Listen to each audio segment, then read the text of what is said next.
Kyle, please start. Hi, everybody. I'm Kyle Ecott, your host. Welcome back to another edition of VC TV.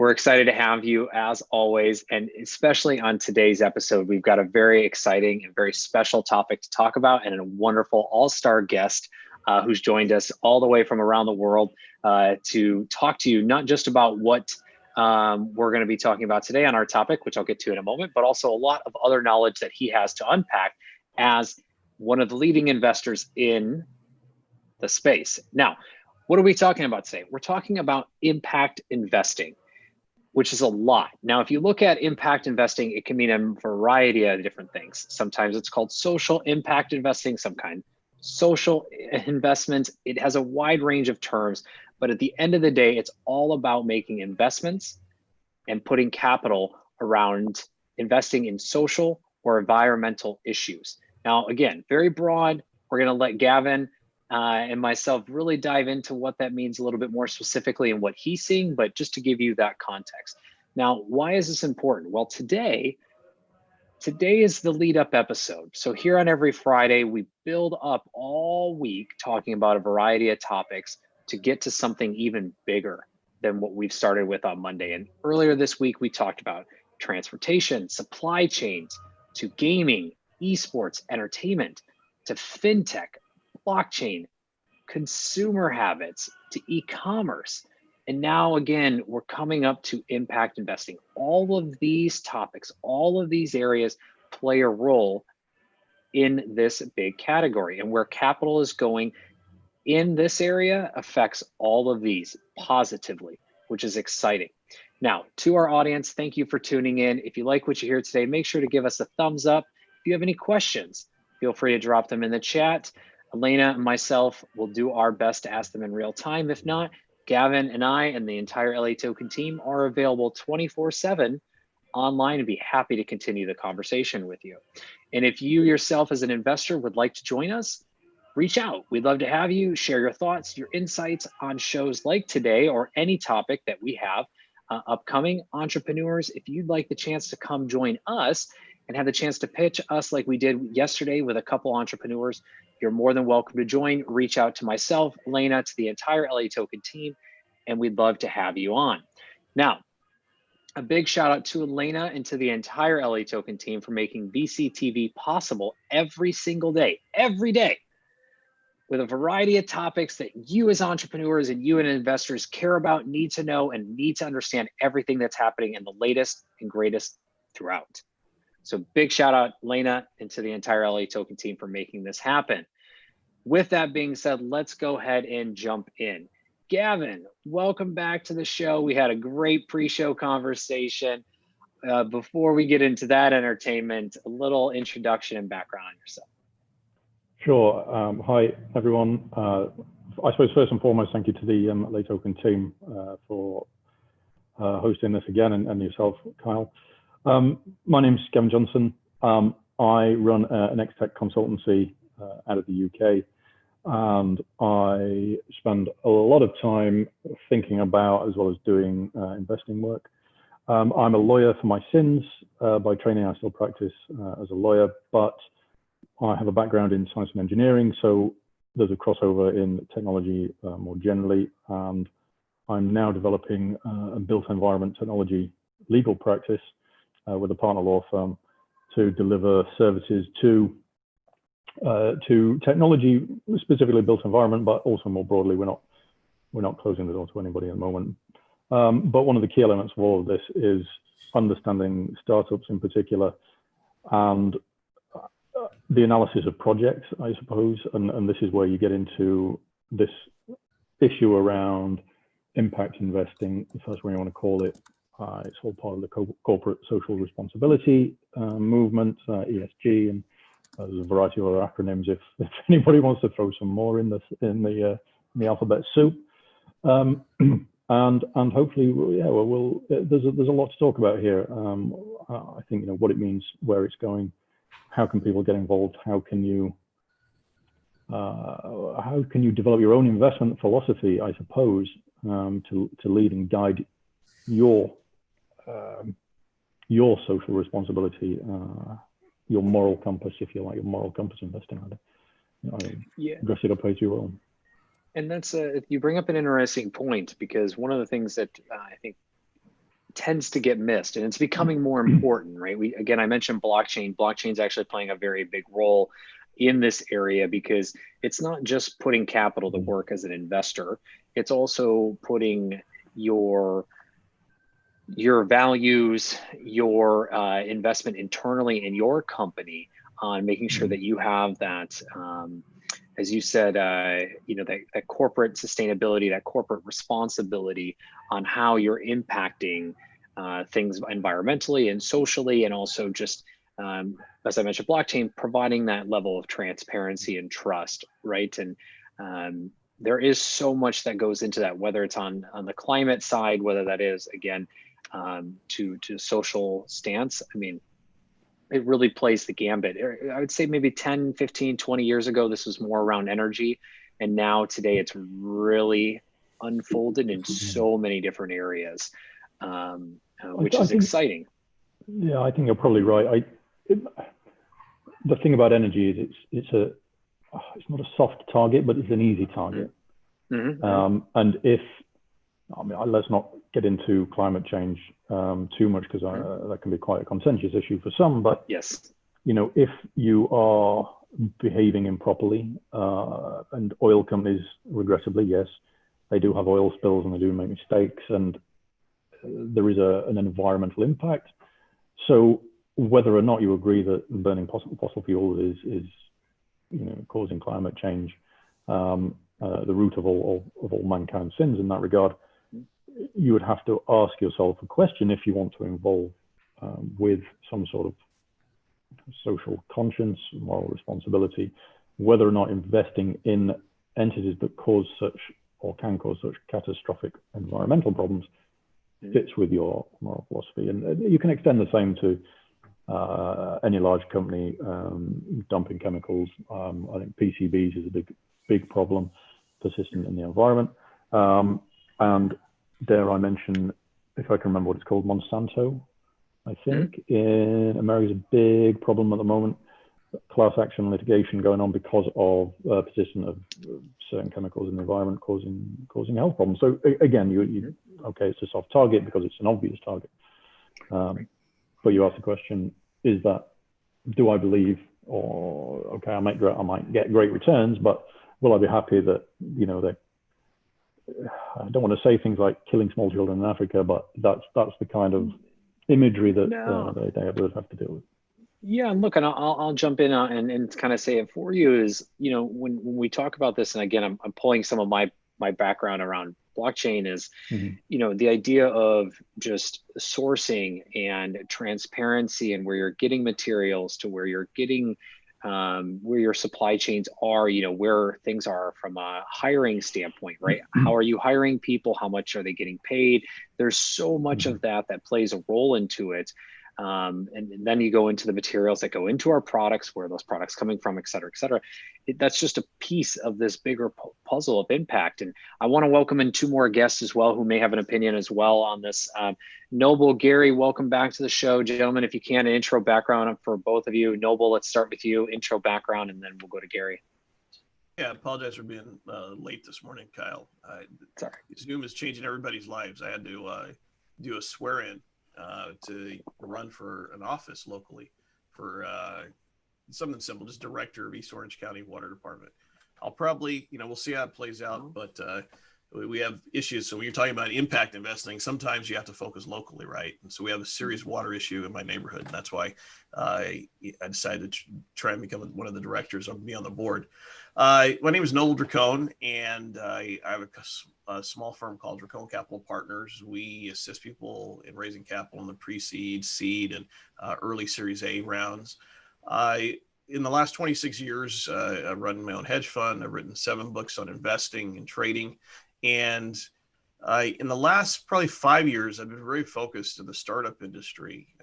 I've actually an advisor of M Accelerator LA. We've started a venture fund, kind of almost a legacy of my old hedge fund, but we're raising $40 million right now to focus on fintech, entertainment, and some social impact companies, especially around food and food service supply. So yeah, thanks for having me, Kyle. Absolutely. And if you're starting your campaign early, you've got at least one vote here. I mean, maybe we'll convince Gavin, and we got an audience as well. So unfortunately, you guys can't. Unfortunately, you guys can't vote. It's local, but yeah, I appreciate the sentiment. Well, to those that are local to Noble in the LA region, watch out. This man is making moves. All right, Gary, welcome to the show. A little intro background on yourself as well. Yeah, my name's Gary Fowler. Thanks, Kyle. And I'm a serial entrepreneur and investor. I've been doing startups for 35 years. Did my first startup actually a little bit before that. And I just love artificial intelligence. The largest company I'm involved with that had an exit is Click Software. I was on the original management team. We brought it from Israel to Silicon Valley. I sold to Salesforce in August for $1.35 billion. I started Yva.ai, one of the fastest growing AI HR tech companies. I started 4 years ago with a billionaire from Russia. I started the top accelerator in Russia, the first accelerator in Russia, and the largest private corporate accelerator is one that I also started. I write a lot. I'm not on the book. Noble's got me way beat on the books, but I've written 63 articles in the last year. And now I'm going to step it up because I want to get a book out. Actually, I'm starting the journey on the book. So actually working on that too. And so on the impact investing side, we're starting a $100 million fund out of Chicago. It's a diversity fund. I've been doing this for quite some time, before all the BLM and all that. I mean, I'm passionate about it. So we're creating a $100 million fund, and the fund's whole idea is to bring in primarily Black entrepreneurs, because I believe they're highly underserved, as fellows into startups that we're going to seed from all over the world to Chicago to be able to create, to give them a chance to be able to learn and experience. Most of the folks coming into the startups will be initially from top tier schools. So Lamel McMorris, who's on the board of the NAACP, we just put him on the board of our company. He's a serial entrepreneur, et cetera. So I'm passionate. A friend of mine's an actor working for Tyler Perry. Medina is also, he's like my brother. He's also involved in the project. We believe that, opportunities, this whole, we've been changed now with Zoom, and we believe that opportunities now are can be more equally distributed. But intellectual capacity we just need to nurture it. And so we want to make a little dent in the universe.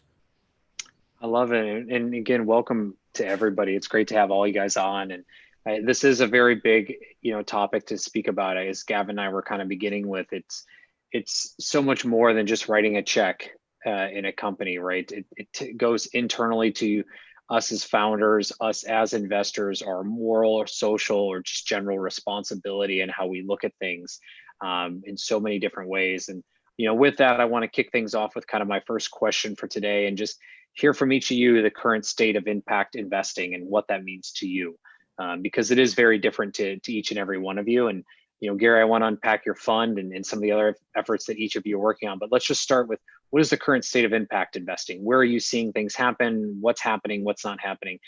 Gary, let's start with you, and then we'll come back. So I think that in the current political situation,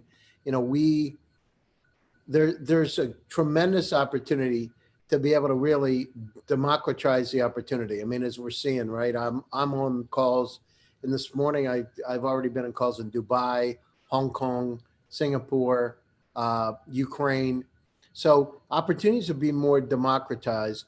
And what we need to do is we need to look inside ourselves, in the U.S. in particular, and really use the medium to be able to get the word out and use the medium to get the underserved in. And I believe that it's been brewing for some time, but now we finally come to a point where we got the physical world and we got the virtual world. The virtual world's allowing us to be able to do it. And that's really what I'm banking on. Next week, I have a meeting with the former mayor friend, Kasim Reed of Atlanta, we need support, right? I want to see the world change. We look at the AI opportunities that are out there today, and you know what, Kyle, I love AI.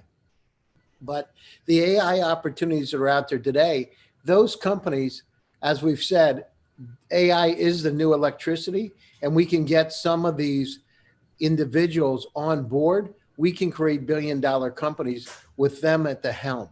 And I just want to see that happen, because it's for me to, even today, I mean, and I'm sure all of us here will agree, there aren't enough of the underserved as CEOs of tech companies. I mean, it's just crazy.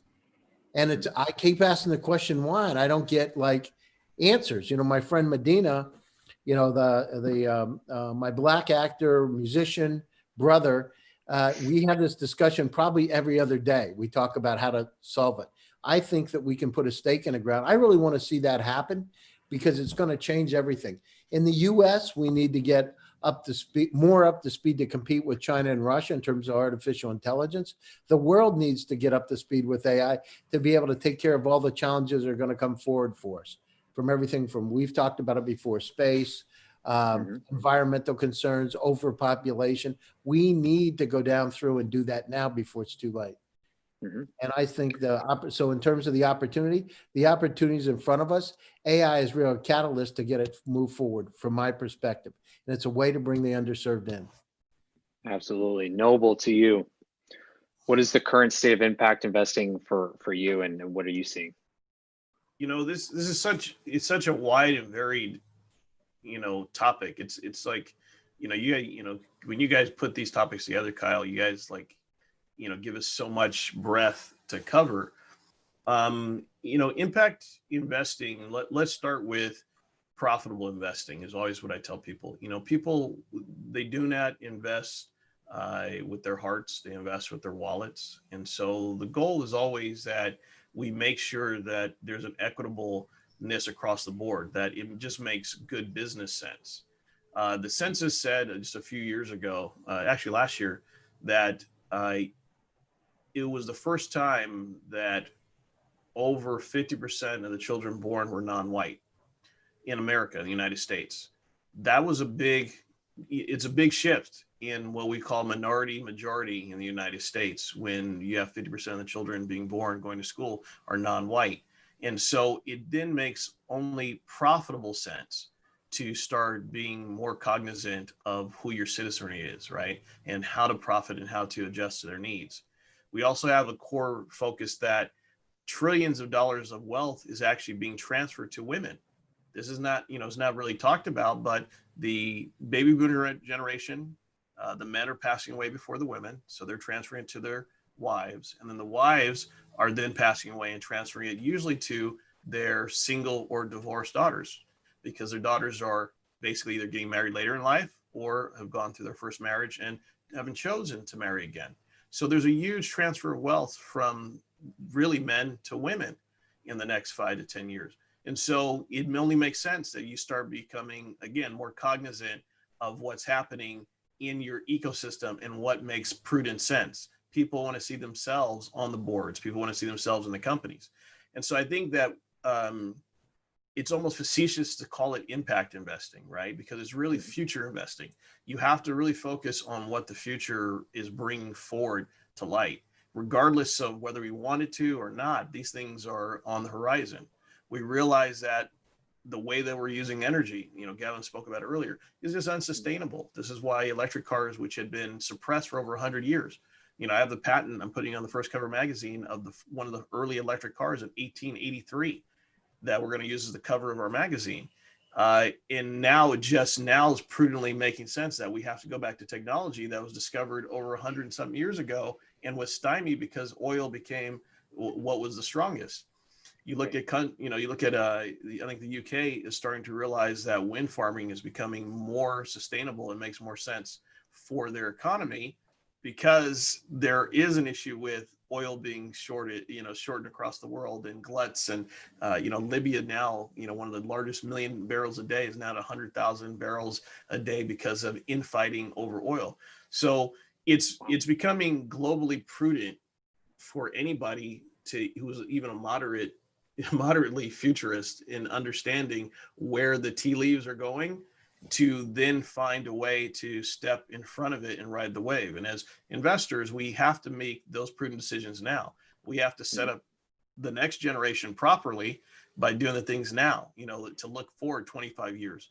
Nobody imagined that rare earth metals were going to be the core battle for Africa, right? And that's why the Chinese made a sustainable and aggressive movement into Africa. And now we're looking at Ecuador and Chile being secondary areas in which there's a lot of rare earth metals, and they're trying not to create the same mistakes that occurred in Africa, where strip mining has ruined entire mountains in order to find these items. So when I think about impact investing, I look at it more as it makes economic sense, that it's more financially prudent to be at the beginning or at the near the crest of the wave than having the wave crash on you. And so most investors, Gary has it right. You have to start focusing on creating an ecosystem that is prepared for what the next 25 years looks like. And if you're not a part of that, it's just going to sweep past you.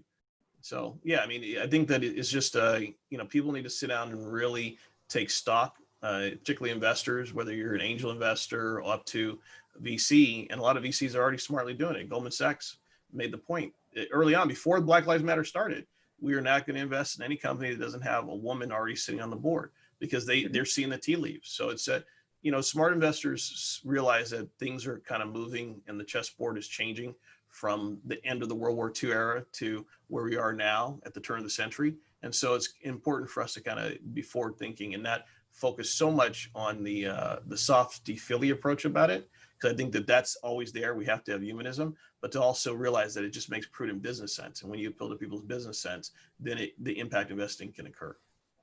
Yeah, you're right. I mean, there's many companies that many investors that are looking at those topics you just mentioned, and also many CEOs and just founders in general that are taking that as a forward-thinking approach of, we want to have, from the diversity side, we want to have a very diverse team. We want to have a very diverse, culture. We want to be very open and accepting. We also want, a very diverse board as well. And it's very impactful, and not to play on words here, but it's very impactful when you do open yourself up in those ways, and the amount of additional knowledge and perspective that you can gain, whether you are an investor or whether you are a founder, just bringing that up, right? And just bringing the best people in, no matter where they're from, who they are, or what they are, just bringing the best person to the job as well. And Gavin, I want to come to you last on this. Is, what do you see as the current state of impact? We kind of teased this out when we started, but I want to give you the chance to kind of go a little further as what you're seeing.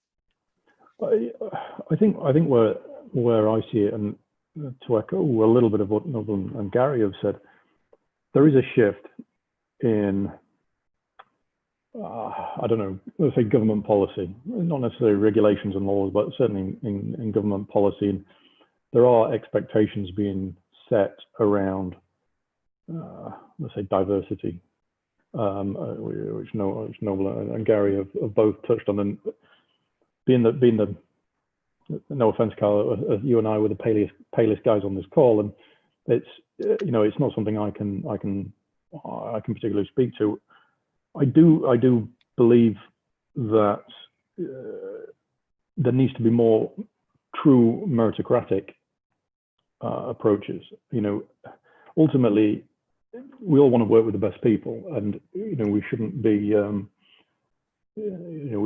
shy in finding them, and it doesn't matter what they look like, or it's can they do and bring what they need to bring to this project.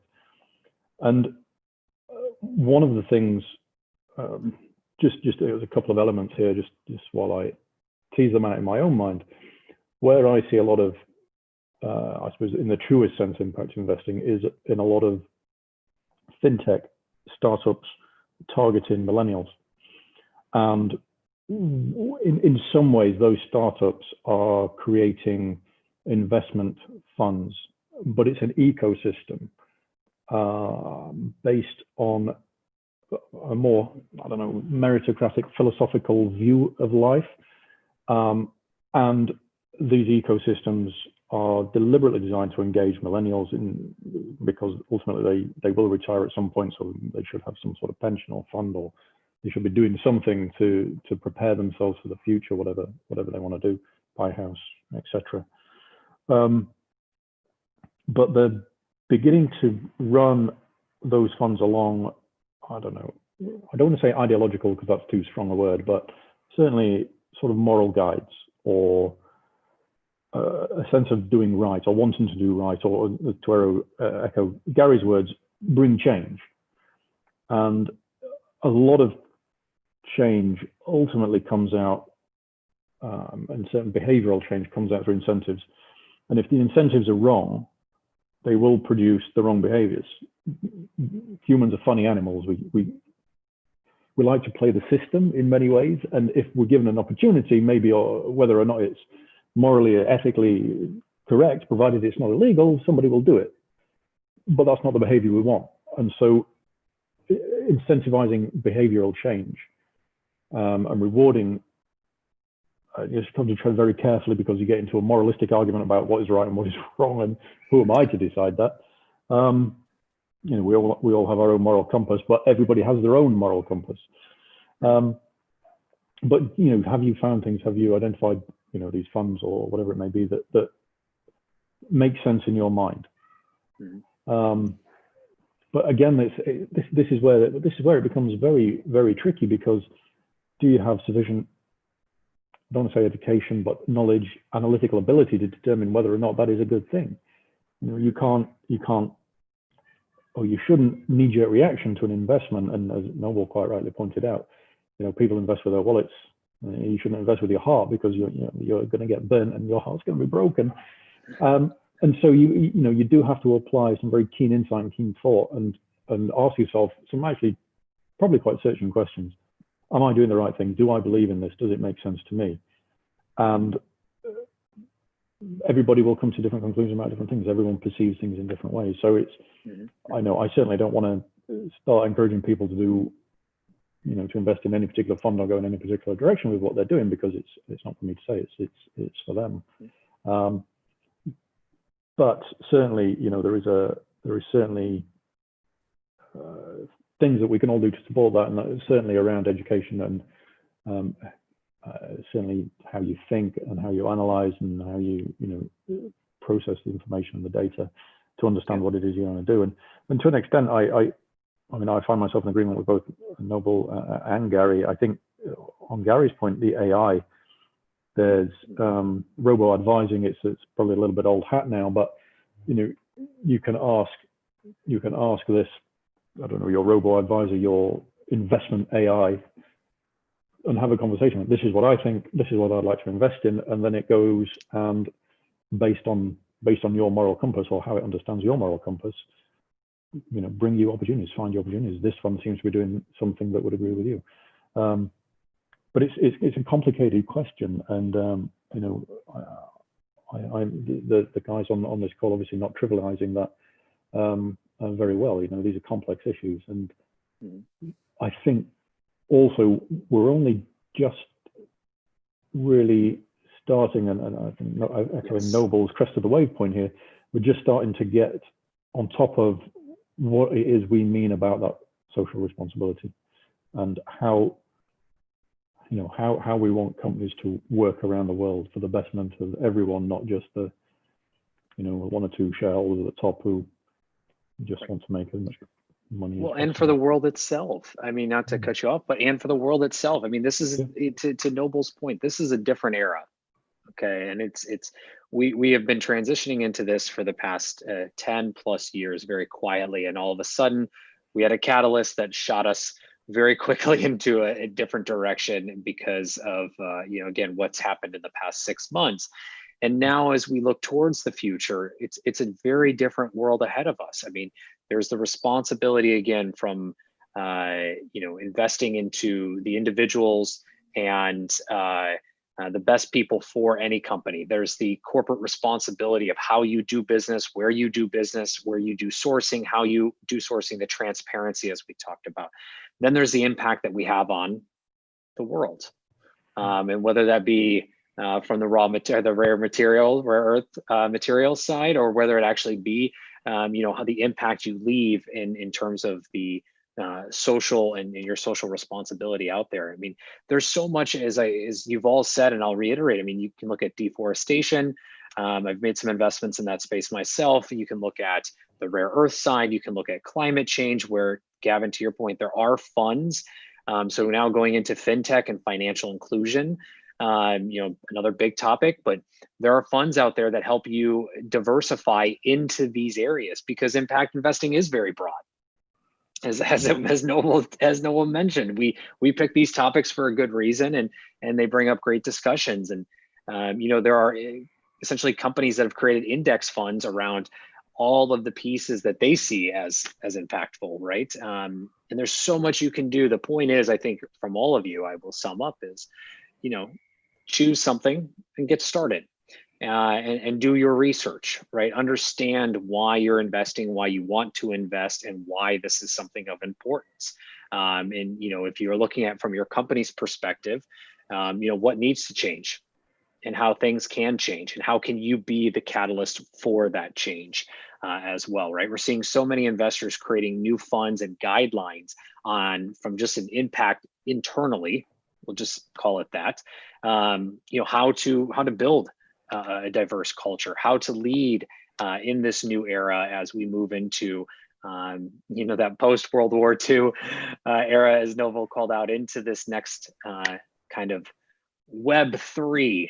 We don't have a term yet for it, so we'll just call it Web3. In this Web3 data-driven era, that will be really where we go from here. Again, just pulling up another area, the unbanked story.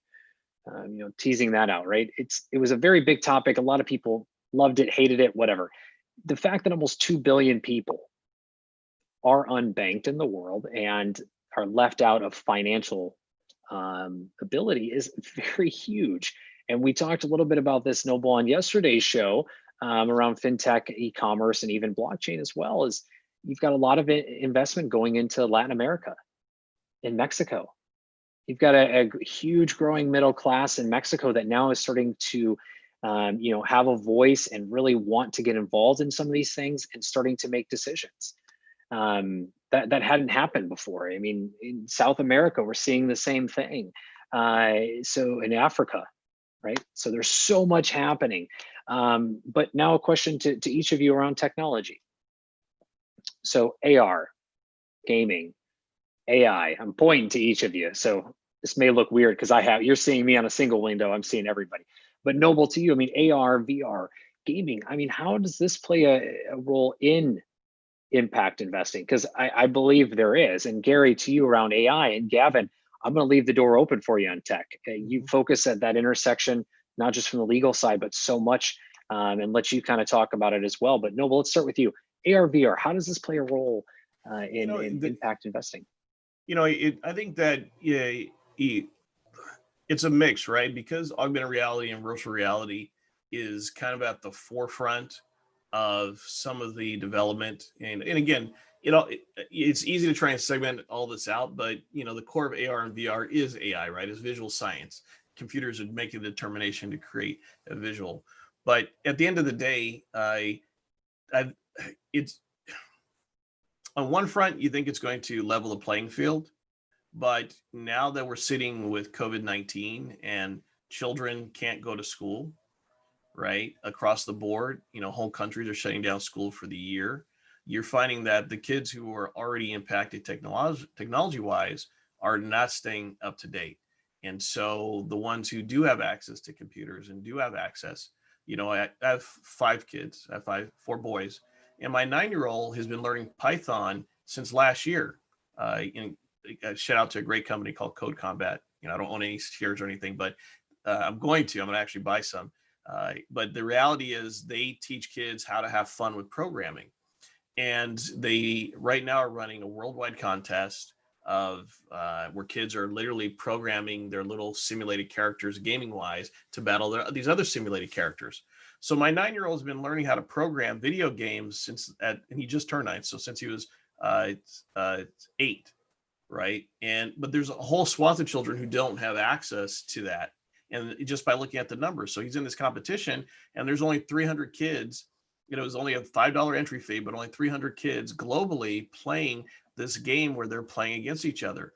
And so the digital divide is just so obvious in so many different ways that you would hope that this would give people a boost up.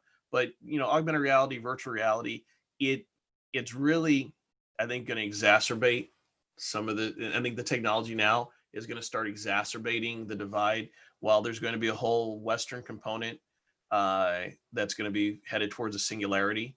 And when 50% of the world still doesn't have potable water, doesn't have running water or drinking water, right now in a day and age where we're able to sit here and do Zoom, there's such a weird dichotomy that we're living in right now, that it's just you get me on the social impact investing, Kyle, and you get me all philosophical, but it's okay. There's so much here. I mean, I co-authored a book.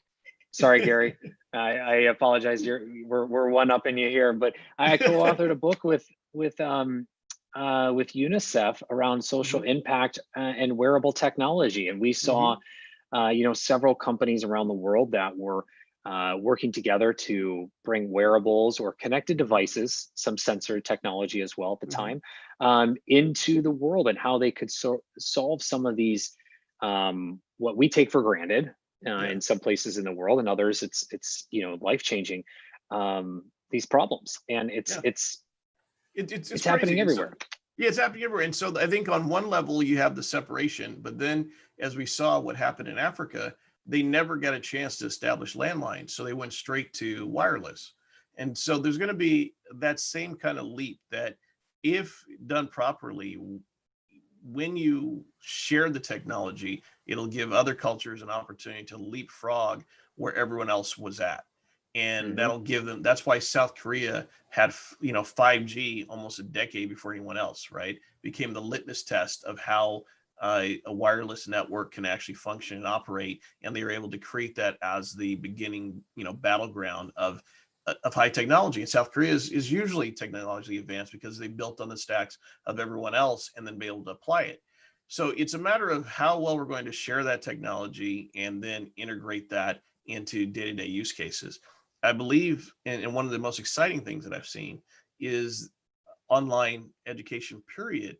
You have Treehouse, you have a great Hacker 101, which teaches people how to go after bounties and teach them cybersecurity.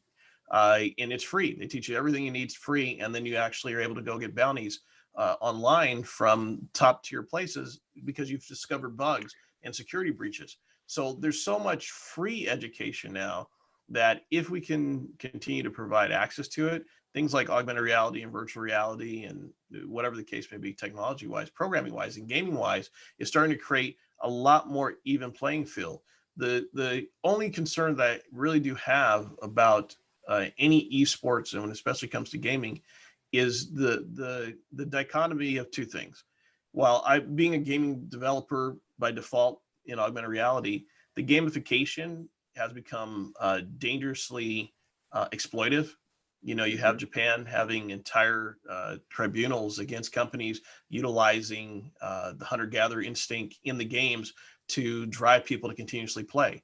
At one point, prior to all this, the government banned Tencent from allowing their Honor Kings to be played too much because they were making too much money every day because they had exploited certain psychological embeds in people. So on the one hand, that has become a big concern, that the gaming is great, but in escapism, are you driving them to become high-end, overly high-end consumers to the point of where they don't even realize that they're consuming, that you're just really driving the Las Vegas effect too far.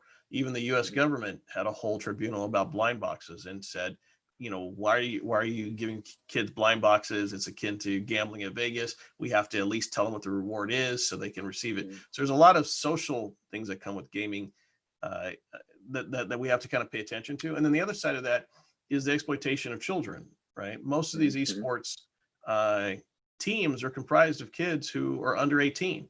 In that world of esports gaming, by the time you're 22 or 23, you're actually the old man in the industry.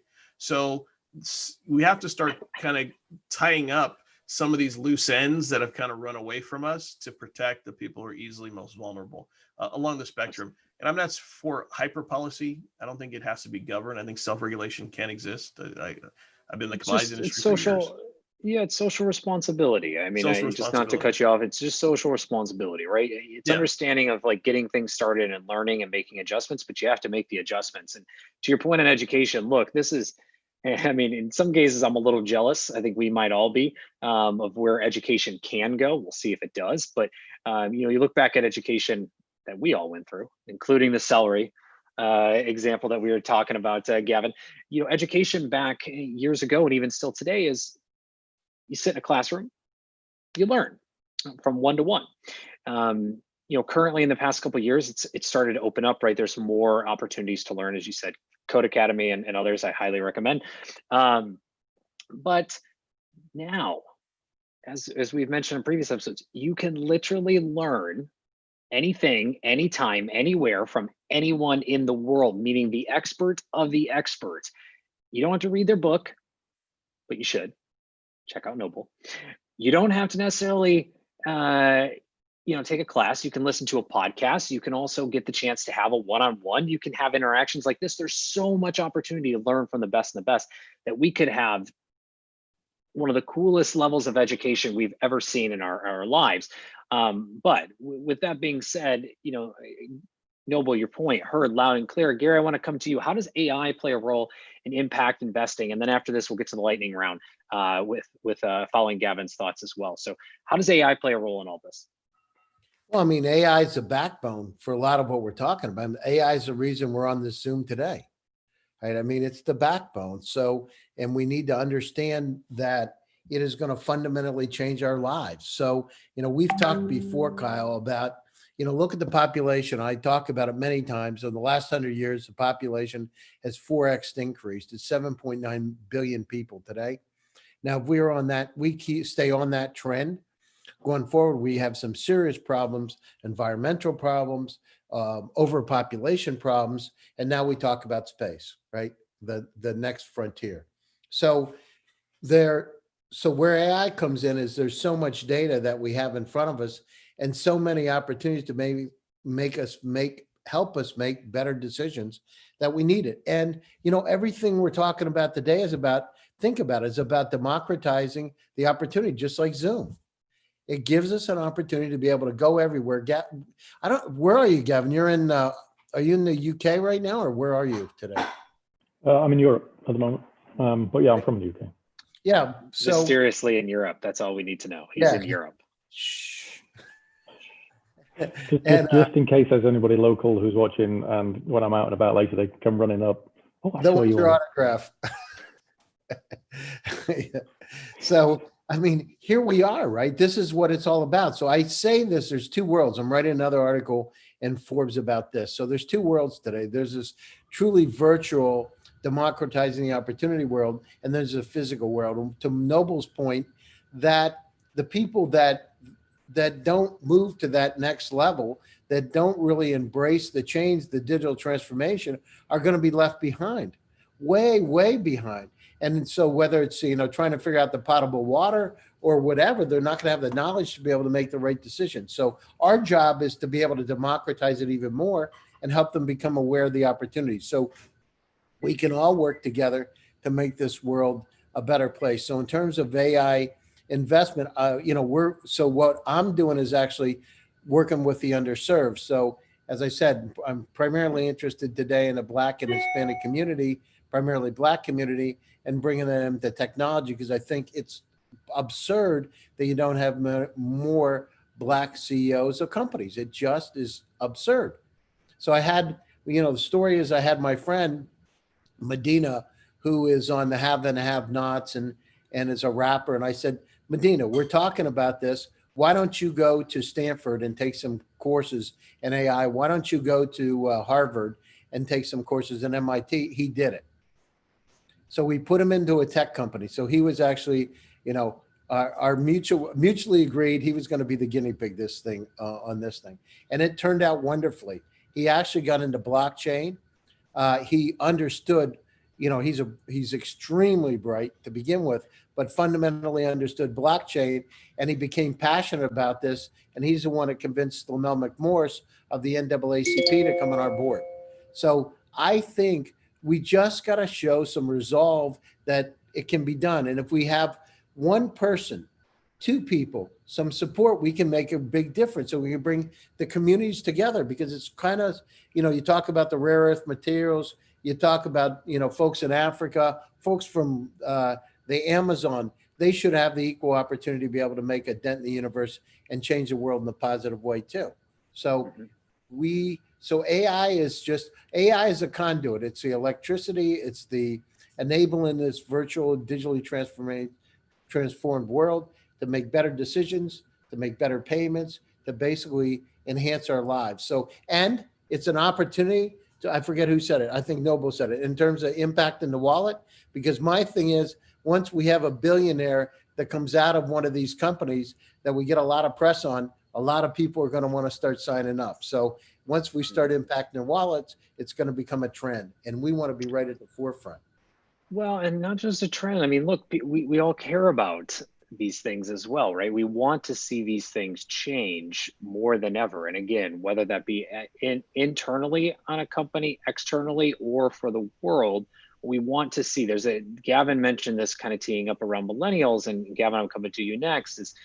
We all want to see the world as a better place. Now, for many years, we've said that, and now we've gotten to the point where we're seeing action really start to take shape in that. And I'll leave it at that, because it can get very hairy very quickly throughout those areas. But nonetheless, we're starting to see action, which is positive. And Gavin, to you, again, kind of where does technology, do you see playing a role up throughout this? And then, gentlemen, we're coming to the lightning round just after. Well, technology, at least in theory, is the great equalizer.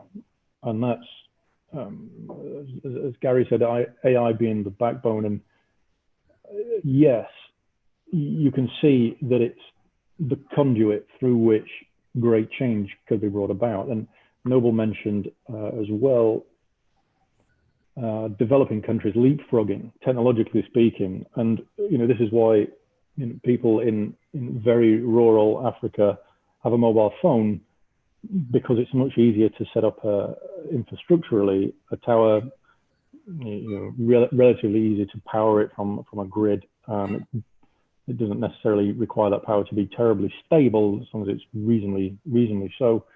And you have some of the highest mobile phone users in the world are in Africa. And you've got to think, well, that's fantastic, isn't it? Look what technology has achieved.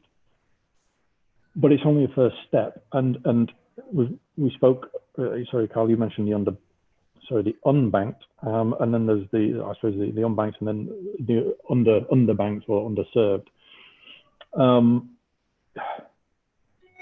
And there's clearly much that can be done there. Certainly, fintech solutions should be revolutionizing the finance sector. One may wonder whether they, in truth, are or not. A lot of exit strategies seem to be based on banks buying out fintech startups, which doesn't strike me as terribly revolutionary, but who knows, maybe it will be. I don't know. But I think it comes back again to incentives. Are we driving the right incentives for people to do, okay, take with a pinch of salt when I say the right thing, perspective notwithstanding on that, are we seeing the changes, or how do we incentivize the behaviors that we want to see that change? And that's a challenge. We're very sticky, very stubborn, very, very difficult to change. Once our minds are set in a particular course, it can be very difficult, even in the face of absolute truth, that you say that something is left, and no, the truth is it's right. Because you believe it's left, and that's it, it's left forever. So yeah, there's a lot to overcome, and technology, as I say, technology should be the great equalizer. Whether we, as human beings, will let it be the great equalizer, I I don't know. We can be quite resistant to that. And just because something's a great idea and makes a lot of sense, and it's environmentally sustainable and it's ecological and plays into all the social responsibilities that we have, and it's staring us in the face that this is the solution, you would be surprised how many people don't adopt it. And there's a challenge there. There's a sort of internal ideological challenge for us as human beings to get over that. So I'm not a psychologist. I may sound like one actually when I talk. I'm sort of hearing myself talk to myself at the moment. So I think there's a lot to be done, and you know, as Noble and Gary have articulated this much more eloquently than I have.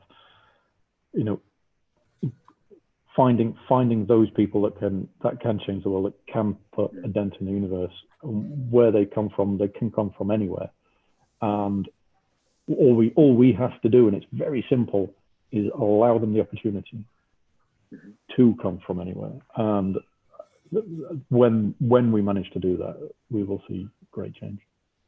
Absolutely. And you guys, thank you so much for all of your input and insight today. As Noble did mention, this is a very big and broad topic, and there's a lot to talk about. And unfortunately, don't have enough time to cover it all today. And we are at the top of the hour, so I want to make sure everyone gets their closing thoughts in and where everyone can find you online, because I feel like this is something that's going to continue. And as each of you have a strong focus in these areas and also strong opinions to see these things change positively, I think it'll be great for our audience to be able to know where to find you and connect. So Noble, let's start with you. Quick closing thoughts, and where can everyone find you online? First of all, you can find me online a few places. I'm Noble Dracone. Easy to find me on LinkedIn. Twitter, you can do @Dracone, my last name. As well as you can find me at maccelerator.la, in which we work with people from all walks of life through the accelerator globally. We're globally focused. So we've had participants in the cohorts from China to all throughout Europe, through out parts of Japan and South America. So and right now, our whole focus is really building our fund to really assist. We have a 300 company mandate to focus on companies that have a diverse CEO, diverse background, 100%. So the $40 million fund that we're raising is all about that, working through the accelerator and just kind of guiding people along the process. Closing thoughts. I think that people need to remove, there's an emotional component to all this, and I get that. But I just want people to focus on the fact that it's profitable. Before Black Panther, the movie, came out, no one thought that you could have $1 billion global film that was led with nearly an all-star African-American cast that was global, people from Europe who were Black, people from the US. And it created an awareness that kind of film could be made. And it was unfortunate because it was on the heels of Oscars Too White, right? Just a few years before that. So that's one level of impact investing. But then it has to be understood that in order for all of us to inherit the world, it has to be a world that's focused on finding the profit in energy.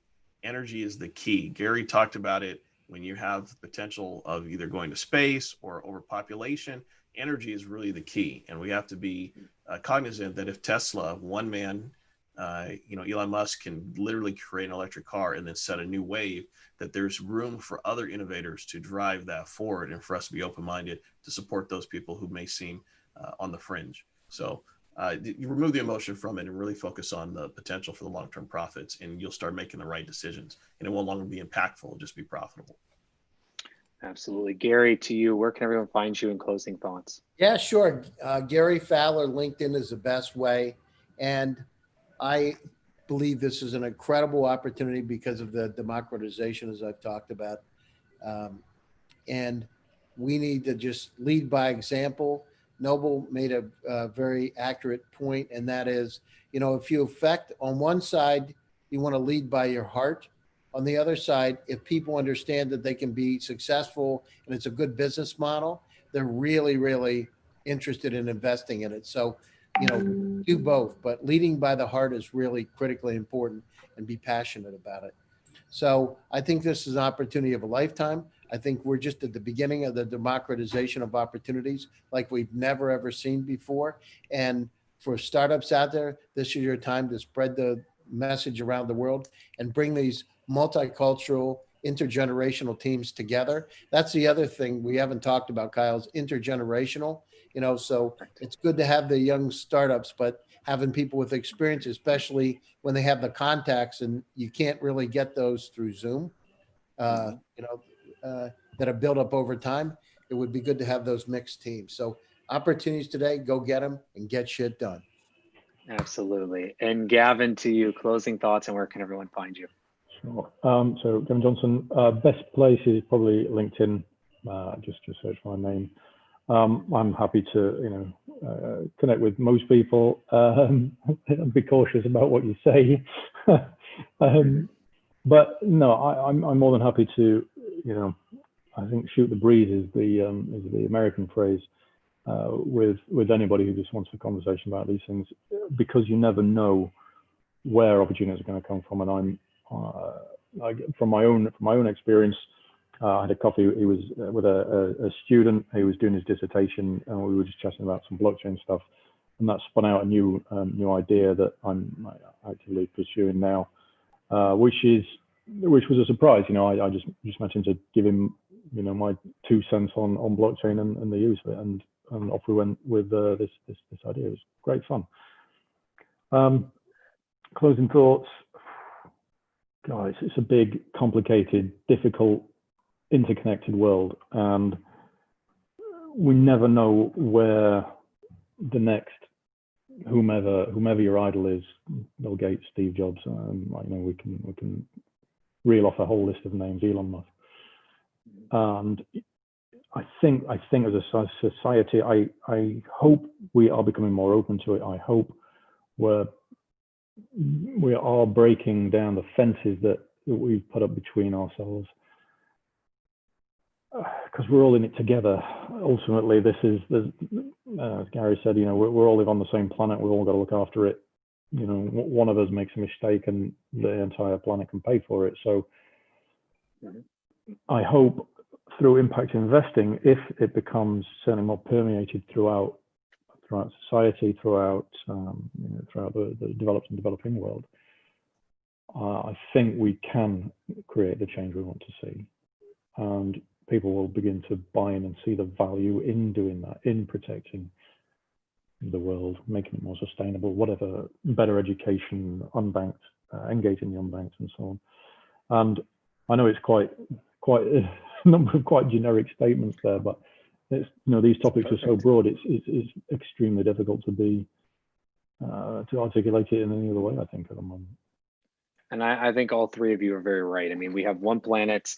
Let's try our best to get it right. We're all here, all trying to do our best, and let's continue to help do our best and reshape things for the better, and continue to learn and continue to reshape and continue to take those lessons and continue to try new things and make this world a better place. Now, with that being said, gentlemen, thank you so much for joining us today. To your audience, thank you for tuning in as well for this week's episode, Friday episode of VCTV. If you like what you heard, click subscribe, give us a thumbs up. If you'd like to be on a show like today, thank you, Gary. We'd love to have you. Reach out as an investor. We'd like to have you on a number of topics to share your insights and thoughts, as our investors did today. If you're an entrepreneur and you'd like to pitch us your idea and what you're doing along with our audience, reach out. We'd love to have you. And a big thank you to Elena and to the entire LA Token team for making VCTV possible. As all of our investors said, thank you, Noble. We're all available on social media 24/7, 365. Be happy to continue the conversation with you on today's topic or a number of other topics. I'm Kyle Ellicott, your host. Thank you, Gavin. I'm signing off, and we'll be back here on Monday with another edition of VCTV and a full week of tons and tons of great content and more from investors around the world.